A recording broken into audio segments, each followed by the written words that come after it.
நண்பர்களே, இந்த உலகில் எதையாவது கண்டுபிடிப்பது எளிது. ஆனால் ஒரு மனிதனின் உண்மையையும் பொய்யையும் வேறுபடுத்துவது நம்மால் எப்போதும் செய்யக்கூடிய ஒரு கலை. ஒருவர் எதிரியை தொடர்ந்து கவனித்து காத்துக்கொள்ளலாம், ஆனால் நம்மை நண்பனாக நினைத்து பொய் சொல்லும் நபரை கண்டறிவது சவால் மிகுந்தது. இங்கே நம்முடன் சேர்ந்து நீங்கள் கற்றுக்கொள்ளப் போகும் 16 நுண்ணறிவான முறைகள் உங்கள் வாழ்க்கையில் நம்பிக்கையும் எச்சரிக்கையும் அதிகரித்து எப்போதும் உண்மையை வெளிக்கோட செய்யும் சக்தியை கொடுக்கும். இந்த அறிவுகள் சாதாரண அறிவு குறிப்புகள் அல்ல. இது மனநிலை, முகம், கண்கள், உடல் மொழி, குரல் மற்றும் பழக்க வழக்கங்களின் ஒரு முழுமையான வரைபடம். நீங்கள் இந்த 16 வழிகளை பின்பற்றினால் நீங்கள் ஒருவரின் உண்மையையும் பொய்யையும் விரைவாக புரிந்து கொள்ளக்கூடும். அது நமது உறவுகள், தொழில் சூழல், அசல் வாழ்க்கையிலும் உங்களை பாதுகாப்பு செய்யும். இந்த பயணத்தில் நீங்கள் வெறும் தகவல்களை கேட்கிறீர்கள் என்று நினைக்காதீர்கள். நீங்கள் மனிதர்களின் மனம், அவற்றின் உள்ளார்ந்த செயல்கள் மற்றும் நுண்ணறிவுகளை திறக்கப் போகிறீர்கள். இன்று நான் உங்களுடன் பகிரப்போகும் இந்த உரை உங்கள் பார்வையை விரிவாக்கி நம்பிக்கையுடன் மற்றவர்களை புரிந்து கொள்ளும் திறனை உருவாக்கும். நேரத்தை முழுமையாக செலவு செய்ய தயாராக இருக்கிறீர்களா? உங்களின் கவனம், உங்கள் நுண்ணறிவு, உங்கள் உணர்வு சக்தி இவையெல்லாம் இப்பொழுது ஒரு பயணமாகி நீங்கள் எப்போதும் உண்மையையும் பொய்யையும் வேறுபடுத்த கற்றுக்கொள்ளப் போகிறீர்கள். முதல் முக்கிய குறிப்பு, முகபாவனை கவனித்தல் என்பது உண்மையையும் பொய்யையும் வேறுபடுத்த ஒரு மிகவும் சக்தி வாய்ந்த கருவியாகும். மனிதன் உணர்ச்சிகளை வெளிப்படுத்தும் மிக முதன்மை வழி முகமாகும். கண்கள், கன்னங்கள், பற்கள், உதடுகள், நாக்கு ஆகியவற்றின் செயல்பாடுகள் ஒருவர் உண்மையை சொல்லுகிறாரா அல்லது பொய் சொல்லுகிறாரா என்பதை மிகவும் நுண்ணறிவுடன் வெளிப்படுத்தும். பொதுவாக ஒருவர் பொய் சொல்லும்போது முகத்தில் சிறிய சலனங்கள், மனோவியல் பதில்கள் தோன்றும். உதாரணமாக, ஒருவர் திடீரென பார்வையை விலக செய்வது, கண்கள் அவசரமாக திசை மாற்றம் செய்யும் பழக்கம், அல்லது நேரடியாக எதிர்பாராத பட்சத்தில் சிறிய இரட்டை கண் சலனங்கள் உண்மையை மறைக்கும் போது ஏற்படும் பொதுவான குறியீடுகள். உதடுகளும் நாக்கும் பேசும்போது தனித்துவமான மாற்றங்களை காட்டும். பொய் சொல்லும்போது உதடுகள் சிக்கலடையும், நாக்கு பக்கவாட்டில் செயல்படும் அல்லது மென்மையாக கடந்து செல்லும், வாயின் மூலையில் சிறிய நடமாட்டங்கள் காணப்படும். சிறிய ஆனால் தொடர்ந்து நிகழும் இந்த மாற்றங்கள் ஒருவர் உண்மையை மறைக்க முயற்சிக்கிறார்களோ இல்லையோ என்பதை காட்டும். முக பரிசோதனை ஒரு வகையில் மனச்சாய்வு வலை போன்றது. எந்த அளவிற்கு ஒருவர் உணர்ச்சிகளை கட்டுப்படுத்துகிறார்களோ அந்த அளவிற்கே இந்த சிக்னல்கள் வெளிப்படுகின்றன. முகத்தின் மற்ற பகுதிகளும் உதவுகின்றன. கன்னங்கள் கடிகாரத்தின் போலியுடன் அதிர்ந்து நிலைத்திருப்பது, திடீரென கண்கள் மடக்கப்படுவது, மூச்சின் சுருக்கம் போன்றவை பொய்யின் அடையாளமாகும். முகத்தை நுண்ணறிவுடன் கவனித்தல் ஒரு பொய்யை உணர்வதற்கு நேரடியாக உதவும். இது மனோவியல் சார்ந்த ஒரு கண்காணிப்பு செயலாகும். மேலும் ஒரு மனிதன் நண்பனாக நடித்து பொய் சொல்லும்போது முகத்தின் குறைந்த சலனங்களையும் கவனித்தால் அவருடைய உண்மையான மனோவியலை வெளிப்படுத்த முடியும். இதை சீராக பயன்படுத்த நேரடியாக ஒருவரை நேரில் கவனித்தல், கடுமையான கண்காணிப்பு, அத்தியாயமான முக சலனங்களை பின்பற்றல் முக்கியம். எளிய பொய்கள் கூட சில நிமிடங்களில் முகத்தில் வெளிப்படும் போது அவர்களின் உண்மையை வெளிப்படுத்தும் சின்ன சின்ன குறியீடுகள் முகத்தை ஆராயும் நுண்ணறிவில் தெரியவரும். இதில் ஒருவரின் பழக்க வழக்கம், மனநிலை, உடல்நிலை மற்றும் அதிர்ச்சியால் ஏற்படும் சிறிய மாற்றங்கள் எல்லாம் சேர்ந்து ஒரு முழுமையான படத்தை உருவாக்குகின்றன. முடிவில் முகத்தின் சின்ன சலனங்களை கவனித்தல் என்பது மனோவியல் கண்காணிப்பின் முதல் படி. இது நம்மை ஒருவரின் உண்மை மற்றும் பொய்யை வேறுபடுத்த திறம்பட உதவும் மற்றும் எதிர்பாராத சூழ்நிலைகளில் நமக்கு பாதுகாப்பு கருவியாக செயல்படும். இரண்டாவது முக்கிய குறிப்பு, கண்கள் பேசும் மொழி என்பது மனிதனின் உணர்ச்சிகள் மற்றும் மனநிலையை வெளிப்படுத்தும் மிக துல்லியமான குறியீடாகும். கண்கள் எப்போதும் உண்மையை மறைக்க முடியாத ஒரு வழியாக செயல்படுகின்றன. ஒருவர் உண்மையை சொல்லும்போது கண்கள் தற்காலிகமாக நிலைத்திருக்கும், நேரடியாக மற்றவரின் பார்வையை எதிர்கொள்வது அதிகம் காணப்படும். அசைவற்ற கண் இயக்கங்கள் குறைவாக இருக்கும். ஆனால் பொய் சொல்லும்போது கண்கள் அடிக்கடி இடையறாய் இயக்கம் செய்கின்றன. ஒரு சிறிய தவறான பார்வை, திடீரென கண்களை விலகுதல் அல்லது எதிர்பாராத திசை மாற்றங்கள் பொய்யின் அடையாளமாகும். கண்கள் மனத்தின் வெளிப்பாடுகளை மிக சிக்கலாக காட்டுகின்றன, ஏனெனில் மனிதன் கண்களை முழுமையாக கட்டுப்படுத்த முடியாது. பொய் சொல்லும்போது சில குறிப்பிட்ட பாணிகள் காணப்படும். ஒருவரின் பார்வை ஒரே இடத்தில் கவனம் செலுத்தாமல் திரும்ப திரும்ப மாறுவது, கண் மூடியது போல் அல்லது கண்கள் விரிவடைந்து பார்வை திசை மாற்றங்கள் நிகழ்வது மனத்தின் உள்ளார்ந்த குழப்பத்தை வெளிப்படுத்தும். அதே நேரத்தில் கண்கள் சுருக்கமாக மடக்கப்படுவது அல்லது மிக திடீரென விரிவடைதல் போன்ற மாற்றங்கள் ஒருவர் உண்மையை மறைக்க முயற்சிக்கின்றதை காட்டும். மற்றொரு அடையாளம் கண்களின் பிளிங்கிங் பேட்டர்ன். பொய் சொல்லும்போது கண்கள் சீரான முறையில் மின்னல் விடாமல் திடீரென அதிகமாக பிளிங்க் செய்யலாம். இது மனக்குழப்பத்தின் சின்னமாகும். முகத்தின் மற்ற பகுதிகளுடன் சேர்ந்து கண்கள் மிகுந்த தகவலை வெளிப்படுத்துகின்றன. உதாரணமாக, வாயின் சொற்கள் உண்மையா அல்லது பொய்யா என்பதை நேரடியாக கண்கள் காட்டுகின்றன. கண்களின் இயக்கங்களை நுண்ணறிவுடன் கவனித்தால் ஒருவர் உண்மையை மறைக்க முயற்சிக்கிறார்களோ இல்லையோ என்பதை கண்டுகொள்ள முடியும். கண்கள் தவறான தகவலை வெளிப்படுத்தும் போது அவர்கள் உணர்ச்சிகளை மறைக்க முடியாமல் உண்மையான குறியீடுகள் வெளிப்படும். மேலும் கண்களின் மொழியை கவனித்தல் இன்டர்பர்சனல் இன்டெலிஜென்ஸை வளர்க்கும் ஒரு முக்கிய செயலாகும். இது ஒரு மனிதனின் உணர்ச்சி நிலையை உணர்ந்து எதிர்பாராத சூழ்நிலைகளில் எச்சரிக்கையாக நடக்க உதவுகிறது. உதாரணமாக, நெருக்கடியான சந்திப்புகளில் ஒருவர் உண்மையை மறைக்கும் போது கண்கள் காட்டும் சிறிய சின்னங்கள் எதிர்பாராத அபாயங்களை முன்கூட்டியே உணர்த்தும். கண்கள் எப்போதும் உண்மையை வெளிப்படுத்தும் ஒரு கடவுள் போல செயல்படுகின்றன. அதனை கவனித்து உணர்ந்து செயல்படுதல் நம் பாதுகாப்புக்கு, வணிக சந்திப்புகளுக்கு மற்றும் நண்பர்களுடன் உறவுகள் நடத்தும் போது மிக முக்கியமாகும். மூன்றாவது முக்கிய குறிப்பு உடல் மொழி என்பது மனிதனின் உணர்ச்சிகள், மனநிலை மற்றும் உண்மை அல்லது பொய்யின் தகவலை வெளிப்படுத்தும் மிக முக்கியமான அடையாளமாகும். மனிதன் பேசும்போது மட்டுமல்லாமல் அவர் உடலின் இயக்கங்களும், நடை, கைப்பணி, தலை சுழற்சி, கைகளை சுருட்டுதல் போன்ற சிறிய செயல்கள் அவர் உண்மையை சொல்லுகிறாரா அல்லது பொய் சொல்லுகிறாரா என்பதை காட்டுகின்றன. ஒரு மனிதன் பொய் சொல்லும்போது அவரது உடல் மொழி சீரானதாக இல்லாமல் திடீரென மாறும். தன் செயல்களை கட்டுப்படுத்த முடியாமல் அசைவான சின்னங்கள் வெளிப்படும். நடைமுறை பார்வை, கைகளின் இயக்கம், தலை சுழற்சி மற்றும் கால்நிலை ஆகியவற்றில் சில பொதுவான குறியீடுகள் காணப்படும். ஒருவரின் கைகள் நெருக்கமாக சிக்கிக் கொள்ளப்பட்டிருப்பது, அசைவற்ற நிலையில் இருப்பது அல்லது அசைவான விதமாக மீண்டும் மீண்டும் இயக்கப்படுவது பொய்யின் அடையாளமாக இருக்கும். தலை சுழற்சி, உதாரணமாக எதிர்பாராத நேரங்களில் சற்றே சாய்வு, மேலோ கீழோ சுழற்சி போன்றவை மனக்குழப்பத்தை வெளிப்படுத்தும். உடலின் நிலை சீராக இல்லாமல் மாறுதல் ஒருவரின் மனம் அந்தந்த சூழ்நிலைக்கு பதிலளிக்க சிரமமாக இருப்பதை காட்டும். உடல் மொழி ஒருவரின் உண்மையை மறைக்க முயற்சிக்கும் போது சிறிய சின்னங்களை வெளிப்படுத்தும்.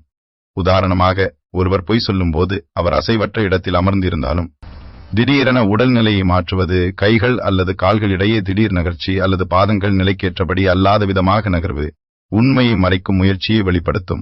ஒருவரின் நடைபோக்கும், அருகில் உள்ள பொருட்களை தொட்டல் அல்லது இடைவெளியை தவிர்த்து நடப்பது போன்ற செயல்கள் கூட அவருடைய உண்மையோ பொய்யோ என்பதை வெளிப்படுத்தும் சின்னங்களாகும்.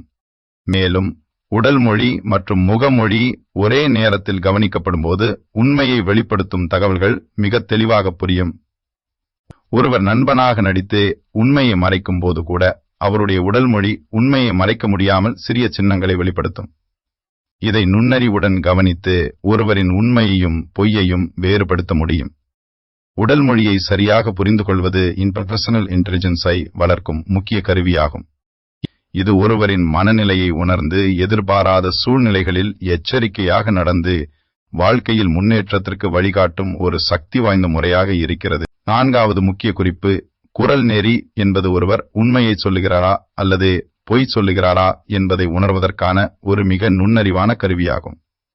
மனிதன் பேசும்போது குரல், சத்தம், வேகம், மென்மை, அதிர்வு போன்ற பல கூறுகள் அவருடைய உணர்ச்சிகள் மற்றும் மனநிலையை வெளிப்படுத்துகின்றன. உண்மையை சொல்லும்போது குரல் பொதுவாக சீரான, நம்பகமான, நிலையான ரிதத்தில் இருக்கும். ஆனால் பொய் சொல்லும்போது குரலில் திடீர் மாற்றங்கள், அதிர்ச்சிகள், சற்று உயர்வு அல்லது கீழிறக்கம், மென்மையான இடைவெளிகள் போன்றவை ஏற்படும். பொய் சொல்லும்போது குரல் பொதுவாக மனச்சோர்வு மற்றும் பதிலளிக்க வலிமையின்மையை வெளிப்படுத்தும். ஒருவர் திடீரென குரல் உயர்வு அல்லது கீழிறக்கம் செய்யும் போது அதனுடன் கூடிய சொற்களின் வேகம் சீராக இல்லாமல் மாறுவது அவர் உண்மையை மறைக்க முயற்சிக்கிறார்களோ இல்லையோ என்பதை காட்டும். சிலர் உண்மையை மறைக்கும் போது குரலில் மிகச்சிறிய அதிர்வு, மென்மையான இடைவெளிகள், சொல்லும் வார்த்தைகளின் தாமதம் போன்ற சின்னங்களை காட்டுவர். இது மனத்தின் உள்ளார்ந்த குழப்பத்தை வெளிப்படுத்தும். மேலும் ஒருவரின் சொற்களை சொல்லும் வேகம், வார்த்தைகளின் இடைவெளி, எம்பசிஸ் போன்றவை பொய்யின் அடையாளமாக இருக்கலாம். உதாரணமாக, ஒருவன் பொய் சொல்லும் போது சில சொற்களை தவிர்த்து அதிக நேரம் சிந்தித்த பின் மட்டுமே சொல்லும் பழக்கம் காணப்படலாம். அல்லது பொதுவாக சீரான விதத்தில் பேசும்போது திடீரென வேகம் மாறுவது, குரலில் நெருக்கம் காணப்படும் போது மனக்குழப்பம் மற்றும் உண்மையை மறைக்க முயற்சி வெளிப்படும். குரல் நெறி மட்டுமல்லாமல் பேசும்போது எழும் சத்தங்கள், குறைந்த அளவிலான சத்தம், ஒரே வார்த்தை மீண்டும் மீண்டும் சொல்லும் பழக்கம் போன்றவை கூட உண்மையை மறைக்க முயற்சி செய்யும் போது வெளிப்படும் குறியீடுகளாகும். இதை நுண்ணறிவுடன் கவனித்தால் ஒருவர் உண்மையை மறைக்க முயற்சிக்கிறார்களோ பொய் சொல்லுகிறார்களோ என்பதை கண்காணிக்க முடியும். மொத்தமாக குரல் நெறி என்பது ஒரு மனிதனின் மனநிலை, உணர்ச்சி மற்றும் உண்மை பொய் நிலைகளை வெளிப்படுத்தும் சக்தி வாய்ந்த கருவியாகும். ஒரு நுண்ணறிவான பார்வையாளராக இருப்பது மனோவியல் நுண்ணறிவு வளர்க்கும் வழியாகவும் எதிர்பாராத சூழ்நிலைகளில் எச்சரிக்கையாக நடந்து உண்மையை உணர்ந்து செயல்பட உதவும் ஒரு திறமையாகவும் இருக்கிறது. ஐந்தாவது முக்கிய குறிப்பு, திடீர் பழக்கம் மாற்றங்கள் என்பது ஒருவரின் உண்மை அல்லது பொய்யை வெளிப்படுத்தும் மிகவும் நுண்ணறிவான குறியீடாகும். மனிதன் ஒரு நிலையான பழக்க வழக்கத்தில் செயல்படும் போது அவர் செய்யும் செயல்கள், நடத்தை மற்றும் பதில்களெல்லாம் கண்காணிக்க கூடியதாக இருக்கும். ஆனால் ஒருவர் உண்மையை மறைக்க முயற்சிக்கும் போது திடீரென நடத்தை மாற்றங்கள் ஏற்படும். இது சின்ன சின்ன சலனங்களில் தொடங்கி முழுமையான மனநிலை மாற்றமாகவும் வெளிப்படலாம். பொதுவாக ஒருவர் தன்னம்பிக்கை, உறுதி மற்றும் பழக்க வழக்கங்களை திடீரென மாற்றும் போது அது அவரது மனம் குழப்பமடைந்தது அல்லது உண்மையை மறைக்க முயற்சிக்கின்றது என்பதை காட்டும். பொய் சொல்லும்போது ஒருவரின் பழக்க வழக்கத்தில் காணப்படும் மாற்றங்கள் பல வகைகளில் இருக்கலாம். உதாரணமாக, வழக்கமான நடத்தை மாற்றப்பட்டு அதிர்ச்சி அல்லது அதிர்வுகளுடன் கலந்து செயல்படும். நடக்கக்கூடிய செயல்களில் கைகள் திடீரென நகரும், உடல்நிலை மாறும், நடப்பில் சீரான பாணி இல்லாமல் அசைவு ஏற்படும். இந்த மாற்றங்கள் அவருடைய மனக்குழப்பத்தை வெளிப்படுத்தும். ஒருவரின் வார்த்தைகள், குரல் நெறி மற்றும் உடல் மொழி வழக்கமான நிலைக்கு ஒத்துப்போகாமல் மாறும்போது அந்த நபர் உண்மையை மறைக்க முயற்சி செய்கிறார்களோ இல்லையோ என்பதை காட்டுகிறது. மேலும் திடீர் பழக்க மாற்றங்கள் மனநிலையை வெளிப்படுத்துவதோடு பதில் சொல்லும் நேரத்தையும் பாதிக்கிறது. ஒருவன் பொதுவாக தெளிவான, விரைவான பதில்களை அளிக்கும்போது திடீரென பதில் சொல்ல தாமதப்படுத்துவது, வழக்கமாக இல்லாத சொற்களை அல்லது இடைவெளிகளை பயன்படுத்துவது பொய் சொல்லும் சின்னமாக கருதப்படுகிறது. இது ஒரு மனோவியல் குறியீடாக சிந்தனை மற்றும் உண்மையை மறைக்கும் முயற்சியை காட்டுகிறது. ஒருவர் நண்பனாக நடித்து உண்மையை மறைக்க முயற்சிக்கும் போது கூட திடீர் பழக்க மாற்றங்கள் வெளிப்படும். நடையில், உடல் மொழியில், கைகளை இயக்கும் விதத்தில், தலை சுழற்சி மற்றும் பார்வை திசையில் ஏற்படும் மாற்றங்கள் நமது கவனத்தை ஈர்க்கின்றன. இது நம்மை சிக்கல் அல்லது அச்சுறுத்தல் நிலையிலிருந்து பாதுகாப்பது மட்டுமல்லாமல் உண்மையை வேறுபடுத்த உதவுகிறது. மொத்தமாக திடீர் பழக்க மாற்றங்களை கவனித்தல் நுண்ணறிவு மற்றும் மனோவியல் திறனை மேம்படுத்தும் முக்கிய வழியாகும். இது நம்மை பொய் சொல்லும் நபர்களிடமிருந்து பாதுகாக்கும் ஒரு உத்தியாகவும் எதிர்பாராத சூழ்நிலைகளில் எச்சரிக்கையாக நடந்து உண்மையை கண்டுபிடிக்க உதவும் சக்தி வாய்ந்த கருவியாகவும் செயல்படுகிறது. ஆறாவது முக்கிய குறிப்பு, நேரத்தை வீணாக்கும் பதில்கள் என்பது ஒரு நபர் உண்மையை மறைக்க முயற்சிக்கும் போது வெளிப்படும் முக்கிய மனோவியல் குறியீடாகும். மனிதன் சாதாரணமாக வழக்கமான சந்திப்புகளில் அல்லது உரையாடல்களில் பதில்களை விரைவாக, தெளிவாக அளிக்கிறான். ஆனால் பொய் சொல்லும் போது பதில் சொல்லும் நேரம் தாமதமாகும், குறைந்த நேரத்தில் பதில் தர முடியாமல் சிந்திக்க தொடங்குகிறார். இது மனக்குழப்பம், மனச்சோர்வு மற்றும் உண்மையை மறைக்க முயற்சி போன்ற காரணங்களால் ஏற்படும். ஒருவர் பதில்களை தாமதமாக வழங்கும் போது அவருடைய சொற்கள், செயல்பாடுகள் மற்றும் மனநிலை உண்மையை மறைக்க முயற்சிக்கிறார்களா என்பதை காட்டும். பொய் சொல்லும் போது நேரம் வீணாகும் விதம் பலவகையாக வெளிப்படும். ஒருவர் கேள்வியை கேட்டவுடன் உடனடியாக பதில் சொல்ல முடியாமல் தாமதிப்பது, சில நேரங்களில் பதிலை வடிவமைக்க சிரமப்படுவது அல்லது சொற்களை மீண்டும் மீண்டும் திருத்துவதன் மூலம் நேரத்தை இழக்கிறார். இது ஒருவரின் உள்ளார்ந்த குழப்பத்தை வெளிப்படுத்துகிறது. ஒருவரின் பதில் வேகம் குறைவாக, ஒழுங்கற்ற முறையில் மாறும்போது அது மனச்சோர்வு மற்றும் உண்மையை மறைக்க முயற்சி செய்கிறதை வெளிப்படுத்தும். மேலும் பொய் சொல்லும் போது ஒருவரின் குரல், கண்கள் மற்றும் உடல் மொழியும் நேரத்தை கட்டுப்படுத்த முடியாமல் வெளிப்படும். இது நேரத்தை வீணாக்கும் நடவடிக்கைகளில் சேர்க்கப்படுகிறது. நேரத்தை வீணாக்கும் பதில்கள் சில சின்னங்களை உட்படுத்தும். உதாரணமாக, ஒருவன் கேள்விக்கு நேரடியாக பதில் தராமல் சின்னஞ்சிறிய வார்த்தைகளை இடையே சேர்த்து பேசுவது, பதில் சொல்லும் முறையில் சிக்கல்களை உருவாக்குவது, சற்று சுழற்சி செய்கிற ஒவ்வொரு சொல்லையும் கவனமாக தேர்ந்தெடுத்து கூறுவது போன்றவை. இதன் மூலம் அவர் உண்மையை மறைக்க முயற்சிக்கிறார் என்பதை காட்டுகிறது. மேலும் ஒருவர் நண்பனாக நடித்து உண்மையை மறைக்க முயற்சிக்கும் போது கூட நேரத்தை வீணாக்கும் இந்த நடைமுறை வெளிப்படுகிறது. வழக்கமான பதில்கள் சீராகவும் விரைவாகவும் இருக்கும்போது திடீரென தாமதம், பதில் சொல்லும் இடைவெளி, வார்த்தைகளின் மீள்படிப்பு போன்றவை சிக்கலை வெளிப்படுத்தும். இது நம்மை சிக்கலிலிருந்து பாதுகாக்கும் மற்றும் உண்மையையும் பொய்யையும் வேறுபடுத்த உதவும் முக்கிய குறியீடாக செயல்படுகிறது. மொத்தமாக, நேரத்தை வீணாக்கும் பதில்களை கவனித்தல் உண்மையையும் பொய்யையும் வேறுபடுத்த நமக்கு உதவும் மனோவியல் நுண்ணறிவை வளர்க்கும் மற்றும் எதிர்பாராத சூழ்நிலைகளில் எச்சரிக்கையாக நடக்க உதவும் ஒரு சக்தி வாய்ந்த கருவியாகும். 7வது முக்கிய குறிப்பு, சொற்பொழிவு முரண்பாடு என்பது ஒருவர் உண்மையை சொல்லுகிறாரா அல்லது பொய் சொல்லுகிறாரா என்பதை வெளிப்படுத்தும் மிக நுண்ணறிவான குறியீடாகும். மனிதன் ஒரே நிகழ்வை அல்லது தகவலை பகிரும்போது அவர் உண்மையை சொல்லுகிறாரா என்பது வார்த்தைகளின் ஒழுங்கு மற்றும் பதில்களின் முரண்பாட்டை கவனித்தால் தெரியும். உண்மையை கூறும்போது அவர் கூறும் கதைகள் அல்லது தகவல்கள் தொடர்ந்து ஒழுங்காக, முறையாக மற்றும் முன்னே கூறிய விவரங்களுடன் பொருந்தும். ஆனால் பொய் சொல்லும்போது முன்னர் கூறிய சொற்கள், விவரங்கள் மற்றும் கதைகளுடன் முரண்பாடு ஏற்படுகிறது. இது ஒரு நபர் மனதில் உண்மையை மறைக்க முயற்சிக்கும் போது நிகழும் சாதாரண குறியீடாகும்.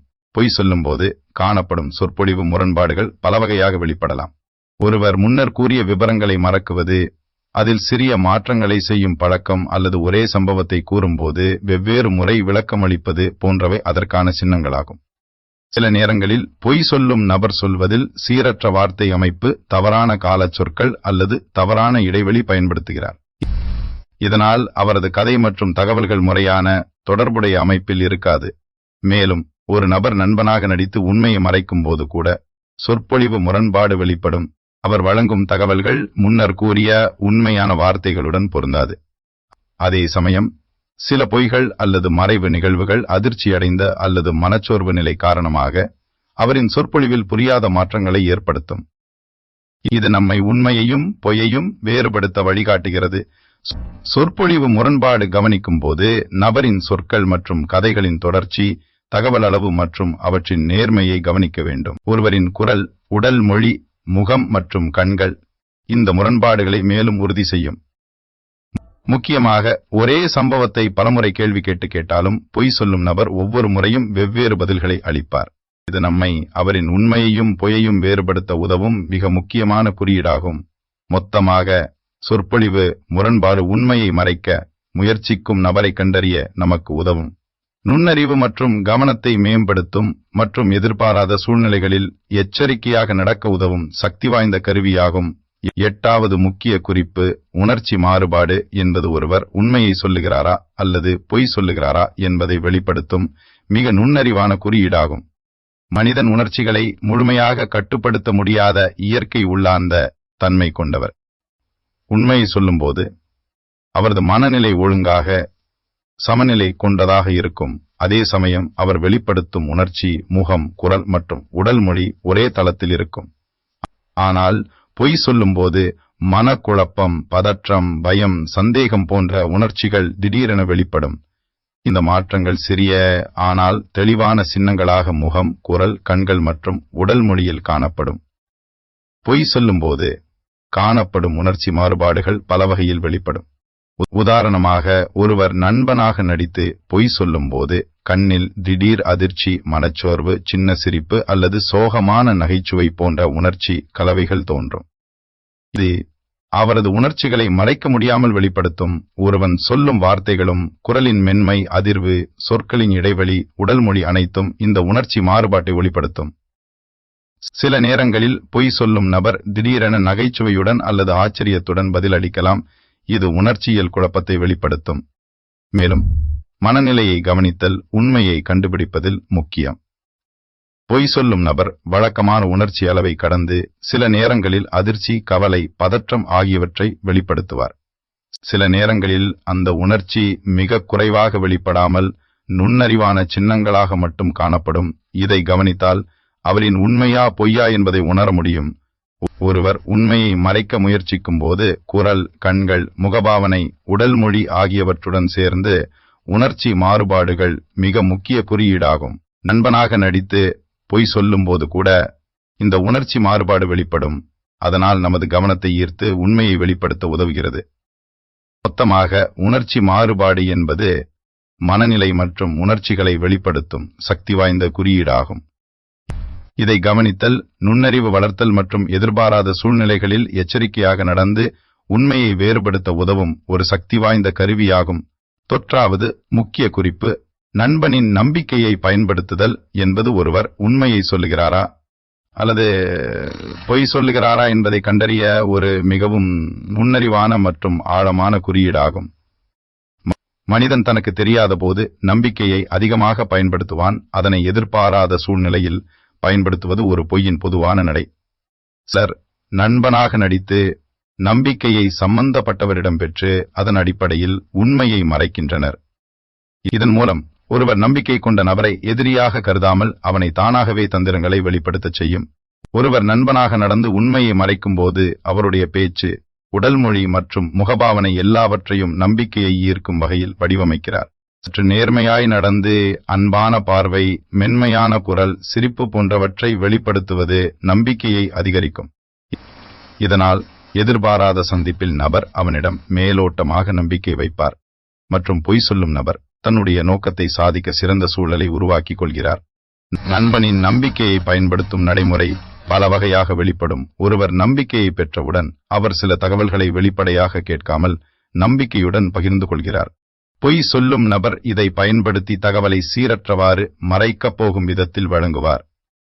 நேர்மையான நபர் நண்பனாக நடிக்கும் நபரை போலதான் நம்புவார், ஆனால் அதனை பயன்படுத்தி அவன் உண்மையை மறைக்கிறான். சில சமயம் நம்பிக்கையுடன் கூடிய கேள்விகள், சின்ன சின்ன தகவல்கள் நபர் நினைத்ததை வெளிப்படுத்தும் வகையில் வடிவமைக்கப்படுகின்றன. மேலும் இந்த நடைமுறை உண்மையை கண்டுபிடிப்பதில் ஒரு சிக்கலான பரிசோதனை ஆகும். நம்பிக்கையை பெற்ற நபர் அவர் எதிர்கொள்ளும் தகவல் முழுமையாக உண்மைதான் என நினைத்தாலும் உண்மையை மறைக்கப்பட்டிருக்கும் போது அதனை உணர முடியும். உண்மையை மறைக்க முயற்சிக்கும் நபர் நம்பிக்கையை பயன்படுத்தி தனது பொய்களை நுட்பமாக ஊக்குவிக்கிறார். இதனால் மற்றவர்கள் அவனை எளிதில் கண்டறிய முடியாது. மொத்தமாக நண்பனின் நம்பிக்கையை பயன்படுத்துதல் என்பது மனிதர்களின் உள்ளார்ந்த மனநிலையையும் நடத்தை திறனையும் அறிவிக்கக்கூடிய சக்தி வாய்ந்த குறியீடாகும். இதை கவனித்தல் நுண்ணறிவு மற்றும் உளவியல் திறனை மேம்படுத்தி எதிர்பாராத சூழ்நிலைகளில் உண்மையை வேறுபடுத்த உதவும் ஒரு வலிமையான கருவியாக செயல்படுகிறது. 10வது முக்கிய குறிப்பு: சின்ன சின்ன விரோதங்கள் என்பது ஒருவர் உண்மையை சொல்லுகிறாரா அல்லது பொய் சொல்லுகிறாரா என்பதை கண்டறிய மிகவும் நுண்ணறிவான குறியீடாகும். மனிதன் பொதுவாக ஒரு சம்பவத்தை அல்லது தகவலை கூறும்போது அதன் அனைத்து பகுதியும் ஒரே நேர்மையான விதத்தில் பொருந்தும். ஆனால் பொய் சொல்லும் போது அவர் கூறும் விவரங்களில் சிறிய விரோதங்கள், சின்ன சின்ன முரண்பாடுகள் ஏற்படுகின்றன. இந்த விரோதங்கள் மனச்சோர்வு, பதற்றம், மனச்சிக்கல் மற்றும் உண்மையை மறைக்க முயற்சிக்கும் செயல்கள் காரணமாக உருவாகும். ஒருவரின் சொற்கள், செயல்பாடுகள், குரல் மற்றும் உடல் மொழி எல்லாம் இந்த சிறிய முரண்பாடுகளை வெளிப்படுத்தும். பொய் சொல்லும் போது சின்ன சின்ன விரோதங்கள் பல வகையாக வெளிப்படும். முன்னர் கூறிய விவரங்களுடன் முரண்பாடாக சில புதிய தகவல்கள் சேர்க்கப்படுவது, நிகழ்ச்சியின் கால வரிசை சீராக இல்லாமல் மாறுவது, அல்லது ஒரே சம்பவத்தை பல முறை கூறும்போது ஒவ்வொரு முறையும் சிறிய வேறுபாடுகள் காணப்படுவது போன்றவை அடையாளங்களாகும். இந்த விரோதங்கள் பொதுவாக நுண்ணறிவான பார்வையாளர் அல்லது கேள்வி கேட்டவர் கவனிக்கும் போது தெரியும். ஒரு நபர் உண்மையை மறைக்க முயற்சிக்கும் போது அவன் உணர்ச்சிகள் மற்றும் மனநிலையை கட்டுப்படுத்த முடியாமல் இவை தவிர்க்க முடியாத குறியீடுகளாக வெளிப்படும். மேலும் சின்ன சின்ன விரோதங்கள் ஒரே சம்பவத்தில் அல்லது ஒரே தகவலில் இருந்தாலும் அவை நமது கவனத்தை ஈர்க்கும் வகையில் இருக்கும். மனிதன் பொதுவாக நினைவில் வைத்து சொல்லும் விவரங்கள் ஒரே நேர்மையில் இருக்கும். ஆனால் பொய் சொல்லும்போது மனம் குழப்பமடைந்ததால் சில விவரங்கள் மறந்து சில புதிய குறியீடுகள் சேர்க்கப்படும். இதனால் அந்த நபர் கூறும் கதை புள்ளிகளில் சிறிய முரண்பாடுகள் தெளிவாக வெளிப்படும். சிறிய முரண்பாடுகள் பேச்சின் இடைவெளிகள், குரல் மாறுபாடு மற்றும் உடல் மொழியுடன் இணைந்து உண்மையை மறைக்க முயற்சிக்கும் நபரை கண்டறிய உதவும். நண்பனாக நடித்து பொய் சொல்லும் போது கூட இந்த சின்ன சின்ன விரோதங்கள் வெளிப்படும். அதனால் நமது கவனத்தை ஈர்த்து உண்மையை வேறுபடுத்த முடியும். இது ஒரு நுண்ணறிவு மற்றும் உளவியல் திறனை மேம்படுத்தும் சக்தி வாய்ந்த குறியீடாகும். மொத்தமாக சின்ன சின்ன விரோதங்களை கவனித்தல் உண்மையையும் பொய்யையும் வேறுபடுத்த நமக்கு உதவும். நுண்ணறிவு வளர்க்கும் மற்றும் எதிர்பாராத சூழ்நிலைகளில் எச்சரிக்கையாக நடந்து செயல்பட உதவும் ஒரு வலிமையான கருவியாக செயல்படுகிறது. 11வது முக்கிய குறிப்பு: தன் சொற்களின் மீட்டமைவு என்பது ஒருவர் உண்மையை சொல்லுகிறாரா அல்லது பொய் சொல்லுகிறாரா என்பதை கண்டறிய ஒரு மிகவும் நுண்ணறிவான குறியீடாகும். மனிதன் பேசும்போது சொற்கள் தன்னிலை, உணர்ச்சி மற்றும் மனநிலை அடிப்படையில் கட்டுப்பட்டிருக்கும். உண்மையை கூறும்போது சொற்கள் சீராக வழக்கமான வரிசையில் வெளிப்படும். ஆனால் பொய் சொல்லும்போது அவர் சொல்வதற்கான சொற்களை மறுபடியும் மாற்றுவது, சொல்லும் முறையை திருத்துவது, வார்த்தைகளை மறுபடியும் அமைப்பது போன்ற செயல்கள் நிகழ்கின்றன. இது மனச்சோர்வு மற்றும் உண்மையை மறைக்க முயற்சிக்கும் செயலின் வெளிப்பாடாக கருதப்படுகிறது. ஒருவர் சொற்களை மீட்டமைக்கும் நடைமுறை பல வகையில் வெளிப்படும். குறிப்பாக, ஒருவர் திடீரென சொல்லிய வார்த்தைகளை மாற்றுவது, சில வார்த்தைகளை சேர்த்து அல்லது நீக்கி பேசுவது, சொற்பொழிவின் பொருளை மாற்றுவது போன்றவை அடையாளங்களாகும். இது ஒரு நபர் உண்மையை மறைக்க முயற்சிக்கும் போது நிகழும் பொதுவான செயலாகும். சில நேரங்களில் அவர் கூறிய தகவலின் தொடர்ச்சியை மாற்றுவது, முன்னர் கூறிய விபரங்களை வேறு முறையில் திருத்துவது, சொல்லும் கதை புள்ளிகளை மீண்டும் அமைத்தல் போன்றவை வெளிப்படும். இது ஒரு நுண்ணறிவான பார்வையாளரை தள்ளி எடுக்க முடியாது. அவரின் உண்மையை வெளிப்படுத்தும், மேலும் சொற்களின் மீட்டமைவு மனத்தின் உள்ளார்ந்த குழப்பத்தை வெளிப்படுத்தும். ஒருவர் நண்பனாக நடித்து பொய் சொல்லும்போது கூட அவர் சொல்வதில் சீராக இல்லாத மாற்றங்கள், திடீரென வார்த்தைகளை மாற்றுதல், சொல்லும் வரிசையை திருத்துதல் போன்றவை வெளிப்படும். இது நம்மை அவரின் உண்மையையும் பொய்யையும் வேறுபடுத்த உதவும். ஒருவரின் குரல், முகபாவனை மற்றும் உடல் மொழி இந்த மாற்றங்களை மேலும் உறுதி செய்யும். அதனால் சொற்கள் மீட்டமைவின் குணாதிசயங்களை கவனித்தல் உண்மையையும் பொய்யையும் வெளிப்படுத்தும் முக்கிய குறியீடாகும். சொற்களை மீட்டமைக்கும் நடைமுறை மனோவியல் மற்றும் உளவியல் சிக்கல்களை வெளிப்படுத்துவதோடு ஒருவரின் சிந்தனை திறனை பதிலளிக்கும் முறையை, உண்மையை மறைக்க முயற்சிக்கும் தந்திரங்களை அறிந்து கொள்ள உதவும். இது நமக்கு எதிர்பாராத சூழ்நிலைகளில் எச்சரிக்கையாக நடந்து உண்மையை வேறுபடுத்தும் திறமையை வழங்குகிறது. மொத்தமாக, தன் சொற்களின் மீட்டமைவை கவனித்தல் என்பது உண்மையையும் பொய்யையும் வேறுபடுத்த உதவும் நுண்ணறிவு மற்றும் மனோவியல் திறனை மேம்படுத்தும் சக்தி வாய்ந்த கருவியாகும். 12வது முக்கிய குறிப்பு, மூளைக்குழப்பமான விவரங்கள் என்பது ஒருவர் உண்மையை சொல்லுகிறாரா அல்லது பொய் சொல்லுகிறாரா என்பதை கண்டறிய ஒரு மிக நுண்ணறிவான குறியீடாகும். மனிதன் ஒரு சம்பவத்தை உண்மையாக கூறும்போது அவர் தரும் தகவல்கள் தெளிவாகவும் அமைதியாகவும் இருக்கும். அதில் எந்த ஒரு முரண்பாடும் குழப்பமும் ஏற்படாது. ஆனால் பொய் சொல்லும்போது விவரங்கள் சிக்கலாக, இடையே முரண்பாடுகள் தோன்றும். சில விவரங்கள் முக்கியமானவை தவறாமல் சேர்க்கப்படாமல் சிலவற்றை வேறு முறையில் கூறுவார். இது மனம் குழப்பமடைந்துள்ளதை, உண்மையை மறைக்க முயற்சித்திருப்பதை வெளிப்படுத்தும். பொய் சொல்லும்போது காணப்படும் சிக்கலான விவரங்கள் பலவகையாக வெளிப்படும். ஒருவர் சம்பவத்தை விவரிக்கும் போது முக்கியமான விடயங்களை தவிர்த்து சில விவரங்களை அதிகமாக சேர்க்கலாம் அல்லது சம்பவத்தின் காலவரிசையை மாற்றலாம். சில நேரங்களில் அவர் கூறும் விவரங்கள் தன் சொந்த நினைவில் இல்லாததாக தோன்றும். அதனால் அவை சீராக இல்லாமல் மாறும். ஒரே சம்பவத்தை பல முறை கேள்வி கேட்டால் பொய் சொல்லும் நபர் ஒவ்வொரு முறையும் வெவ்வேறு தகவல்களை கொடுக்கும். இது சிக்கலான விவரங்களின் அடையாளமாகும். மேலும் சிக்கலான விவரங்கள் ஒருவரின் மனநிலை, பதற்றம் மற்றும் மனச்சோர்வை வெளிப்படுத்தும். பொய் சொல்லும் நபர் தன் கதையை நுட்பமாக அமைக்க முயற்சிக்கும் போது கூட அவர் நினைவில் உள்ள சின்ன விவரங்களை தவறவிடலாம் அல்லது முக்கிய தகவல்களை மறைக்க சில சின்ன சிக்கல்களை ஏற்படுத்தலாம். இது நம்மை உண்மையையும் பொய்யையும் வேறுபடுத்த உதவும். நிகழ்வின் அமைப்பு, நேர வரிசை, விவரங்களின் பொருத்தம் ஆகியவை நுண்ணறிவான பார்வையாளரை சிக்கலான விவரங்களை கவனிக்க உதவுகிறது. சிக்கலான விவரங்களை கவனித்தல் நபர் உண்மையை மறைக்க முயற்சிக்கிறார்களோ இல்லையோ என்பதை வெளிப்படுத்தும். நண்பனாக நடந்து பொய் சொல்லும்போது கூட சின்ன சின்ன விவரங்களிடையே முரண்பாடு, காலவரிசை குழப்பம், முக்கிய தகவல்கள் மறைவு போன்றவை வெளிப்படும். இது நம்மை எச்சரிக்கையாக செயல்படச் செய்து உண்மையையும் பொய்யையும் வேறுபடுத்த உதவுகிறது. மொத்தமாக, சிக்கலான விவரங்களை கவனித்தல் என்பது உண்மையை மறைக்க முயற்சிக்கும் நபரை கண்டறிய உதவும் நுண்ணறிவு மற்றும் உளவியல் திறன்களை வளர்க்கும் சக்தி வாய்ந்த கருவியாகும். எதிர்பாராத சூழ்நிலைகளில் எச்சரிக்கையாக நடந்து உண்மையை வெளிப்படுத்தும் திறமையை வழங்கும். 13வது முக்கிய குறிப்பு, மூச்சு, சுவாசம் என்பது ஒருவர் உண்மையை சொல்லுகிறாரா அல்லது பொய் சொல்லுகிறாரா என்பதை கண்டறிய ஒரு மிக நுண்ணறிவான குறியீடாகும். மனிதன் பேசும்போது அவர் மூச்சு மற்றும் சுவாச முறைகள் வழியாக மனநிலையை வெளிப்படுத்துகிறான். உண்மையை சொல்லும்போது மூச்சு இயல்பான ரீதியில் சீராகவும் சமநிலையில் இருக்கும், சுவாச இடைவெளிகள் கட்டுப்பாடுடன் இருக்கும். ஆனால் பொய் சொல்லும்போது மனச்சோர்வு, பதற்றம் மற்றும் குழப்பம் காரணமாக மூச்சும் சுவாசமும் சீரற்ற முறையில் மாறும். இது உடலின் நுட்பமான குறியீடுகளுள் ஒன்று மற்றும் நுண்ணறிவு கொண்டவர் அதை கவனித்தால் உண்மையையும் பொய்யையும் வேறுபடுத்த முடியும். பொய் சொல்லும்போது சில பொதுவான மூச்சு மற்றும் சுவாச மாறுபாடுகள் ஏற்படுகின்றன. உதாரணமாக, பேசும்போது மூச்சு திடீரென சுருக்கப்படுவது, சுவாச இடைவெளிகள் அதிகரிப்பது அல்லது குறைவாக மாறுவது நபர் மனக்குழப்பத்தில் இருப்பதை காட்டும். சிலர் மனநிலையை கட்டுப்படுத்த முடியாமல் திடீரென மூச்சை பிடித்து விடுவார்கள். சிலர் நேர்த்தியான வழியில் மூச்சை விடாமல் சொல்வார்கள். இதன் மூலம் பதற்றம் வெளிப்படும். மேலும் சில நேரங்களில் குரல் அதிர்வு மற்றும் மூச்சின் இடைவெளி ஒரே நேரத்தில் மாறுவதால் சொற்கள் வெளிப்படும் விதமும் சீரற்றதாக இருக்கும். இது நம்மை அவருடைய உண்மையையும் பொய்யையும் வேறுபடுத்த வழிகாட்டும். மூச்சு மற்றும் சுவாசத்தின் மாறுபாடுகள் உடல் மொழி, முகபாவனை மற்றும் குரல் மாற்றங்களுடன் சேரும்போது உண்மையை மறைக்க முயற்சிக்கும் நபரை வெளிப்படுத்தும் ஒரு சக்தி வாய்ந்த குறியீடாக மாறுகிறது. ஒருவர் நண்பனாக நடந்து பொய் சொல்லும்போது கூட இந்த மூச்சு மற்றும் சுவாச மாற்றங்கள் வெளிப்படும்.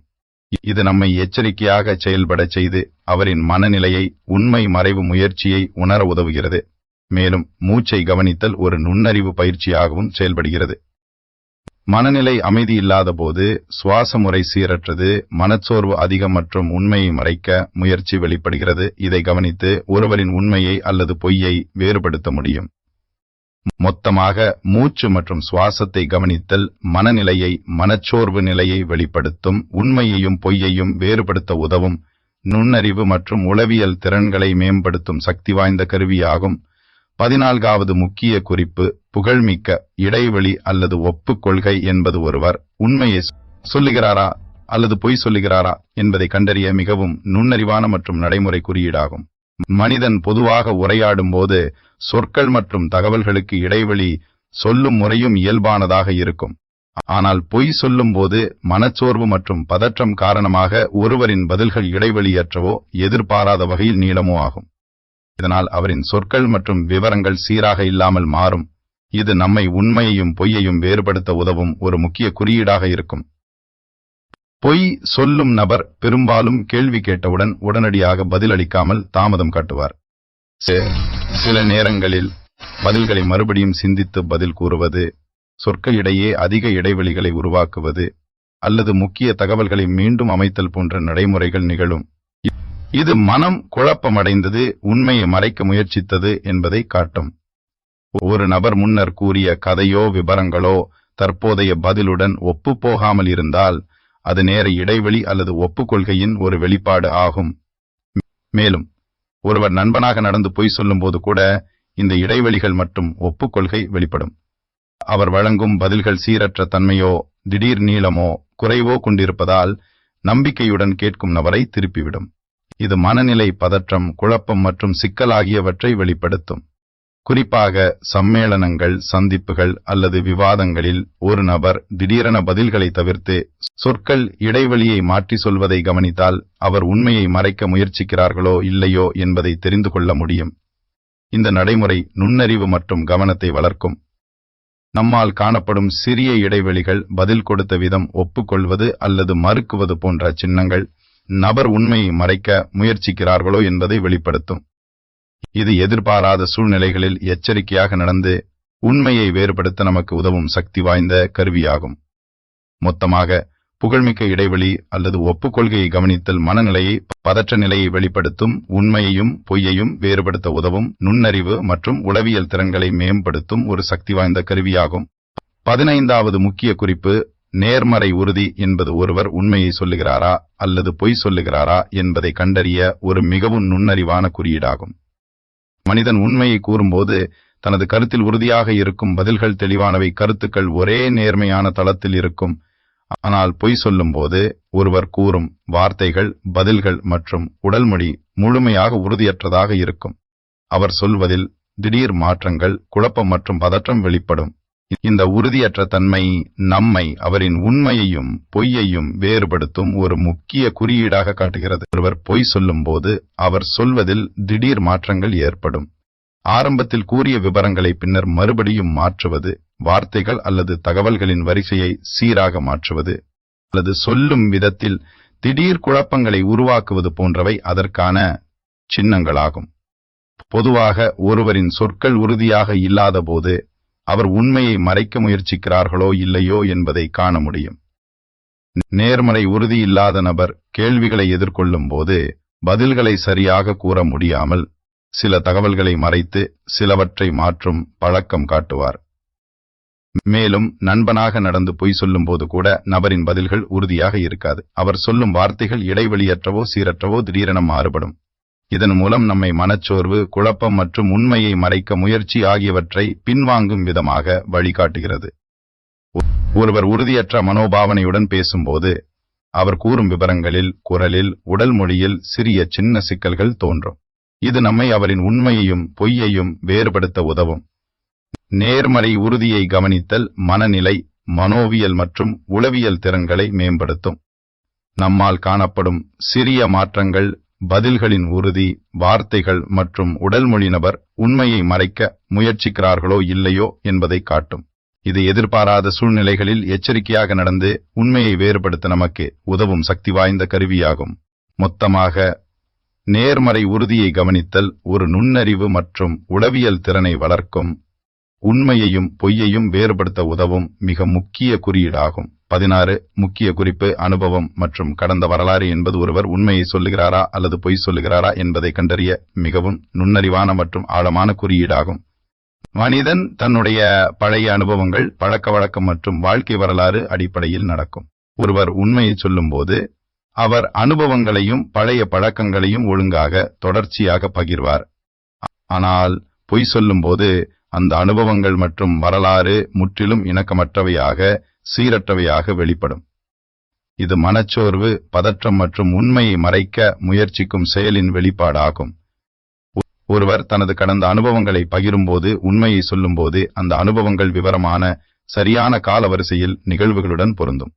ஆனால் பொய் சொல்லும்போது அவர் கூறும் பழைய சம்பவங்களில் சில விவரங்கள் மறக்கப்படும், சில தகவல்கள் மாற்றப்படும் அல்லது சம்பவத்தின் நேர வரிசை சீராக இல்லாமல் மாறும்.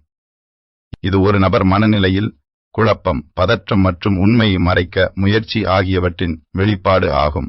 மேலும் ஒருவர் நண்பனாக நடந்து பொய் சொல்லும்போது கூட பழைய அனுபவங்கள் மற்றும் வரலாற்றின் விவரங்களில் சிறிய முரண்பாடுகள், தகவல் தவறுகள், சம்பவ வரிசையில் இடைவெளி போன்றவை வெளிப்படும்.